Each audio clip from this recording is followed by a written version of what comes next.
Okay, I was going to do some maintenance on my planer today, and I decided that now's a good time as any to do a review on it. So this is the Grizzly G0453 15-inch planer. The specs are over here.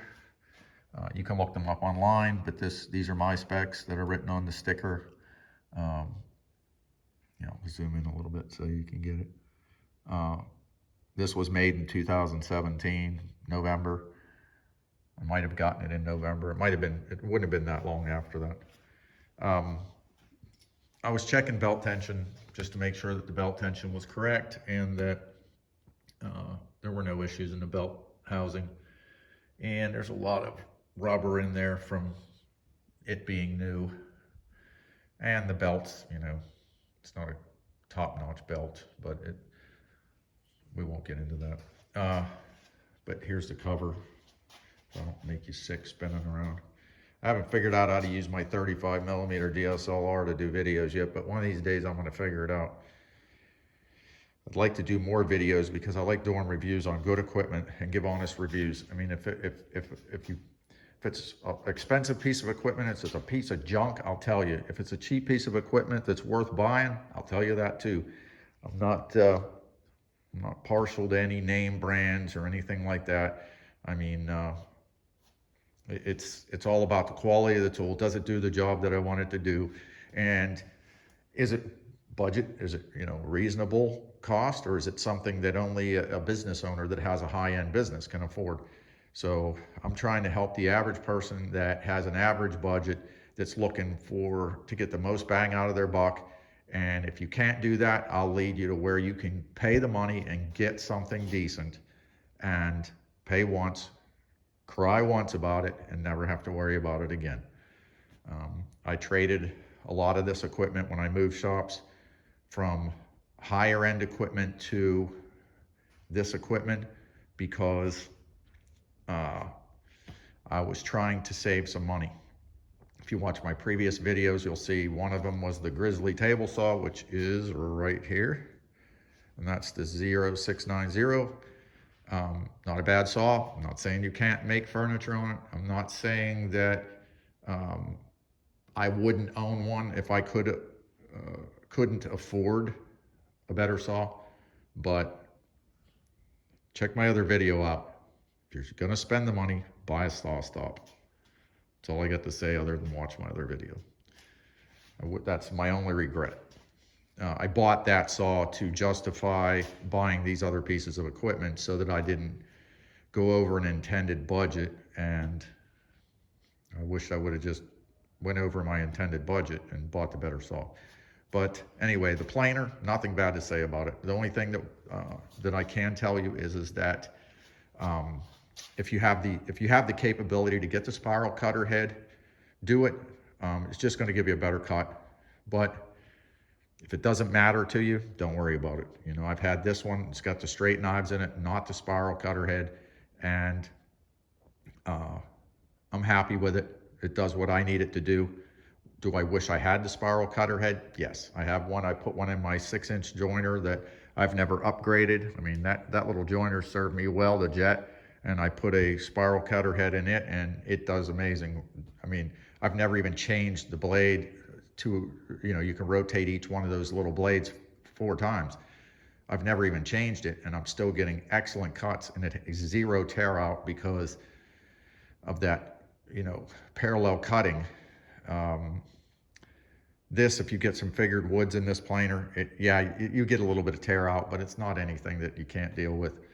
I mean, truthfully, it is what you get. I mean, you either buy it when you go to get the planer, or you wish you'd have bought it later, or you're just not that concerned. So anyway, the only thing I can tell you is that I have another video out when I got the planer.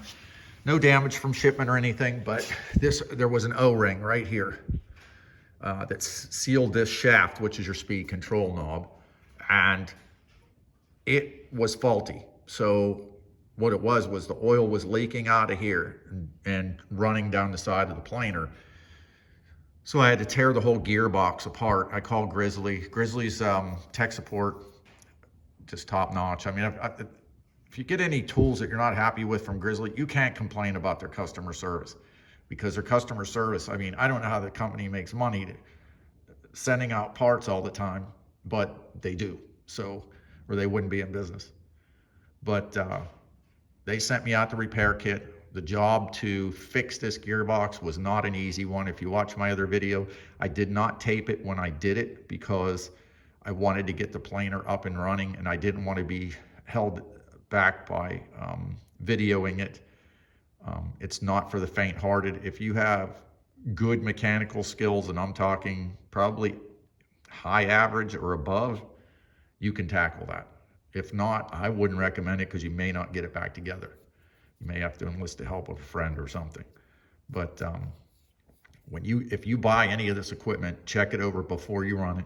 Make sure that it has oil in the gearboxes, everything's the way it's supposed to be, nuts and bolts are tight, and you know, that's just number one. That's just because of quality control. Ease of operation, it's, you know, I mean, that's the sound that you're hearing is just because the bed is on the downside. But I mean, realistically, 2 fingers, you can turn this with 2 fingers. It's nice and easy, smooth. I do lock the tables down whenever I'm running wood through it. It's got rollers on the top, so if you wanted to, you know, pass a board back and forth with someone else there, you can just roll it right across there, put it back in. It works really good. On-off switch, typical, never had any issues with. It's nice and sturdy, it's solid. The machine, there's nothing really that bad to say about it. Mine had a couple little nicks in it. Like right here, you can see these little marks. These scratches weren't from the factory, that's from me.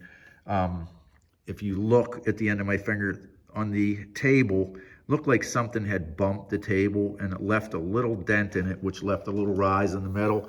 And then there's one right over here that was there too.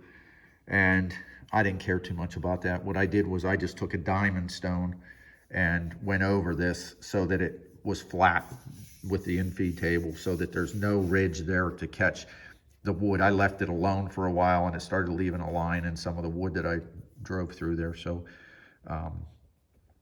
so I just basically flattened that out. I'll clean that up later. I just did that the other day because I noticed it, and it hasn't bothered me that much, obviously. If it's been 3 years since I did it, was looking for something to do. Right here, you put some lubrication, 30 weight oil, every 20, I think it's 24 hours, yeah, every 24 hours of operation, there's the sticker there. Same thing on the other side. You want to make sure that you put a couple drops of oil in those every 24 hours you run it. Actually, it's hard to do that with the camera. Okay, and then the only other thing that I can say is, you know, I got the dust chute, it's 4-inch. I have 4-inch dust poured off of it. It works well. My dust collector is a little weak. I got to upgrade it in the future, and I'm looking into Oneida air systems.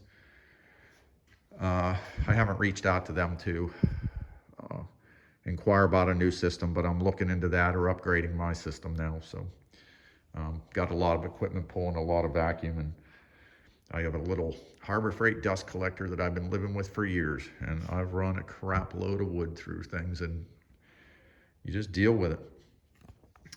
What I will say is I'm going to put this down a little bit and I'll show you something that the only other thing that I noticed about the planer, that I'm trying to give you a view.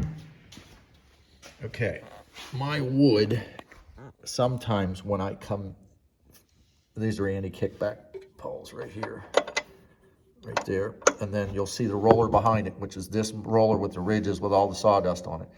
That's the in-feed roller.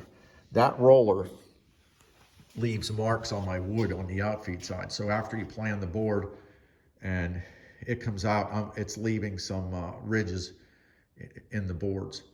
And it's not bad enough that I can't sand them out. So I haven't messed with it. There's probably an adjustment on this that I hadn't looked in the manual or anything. I just thought I'd let you know about it. There's probably an adjustment that'll lighten that tension on that roller maybe a little bit to where it wouldn't leave the imprint in the wood. But truthfully, I mean, my other planer had a rubber in-feed roller. So, and those have issues too, because when they get dirty or they wear out after a while, what ends up happening is they either slip or or they don't feed properly and you end up replacing those. This one I can see will probably last a long time. Like I said, if it bothered me, I would look into that further. It's not something, like I said, that you can't use sandpaper on. So if you're looking for a good planer for the money, 15-inch was bigger than my last planer. Had I wished I would have gotten a bigger one? Yeah, but I don't want to spend the money. And spiral cutter head would be the thing. Just gives you a better finish. So if you're looking for that better finish and you have the extra money, buy one with a spiral head. If not, this will serve you fine. So I plan on doing a review on the shaper as well. To walk over here.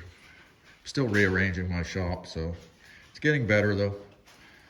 This is a G0656, and it's a shaper from Grizzly that I bought with the other equipment.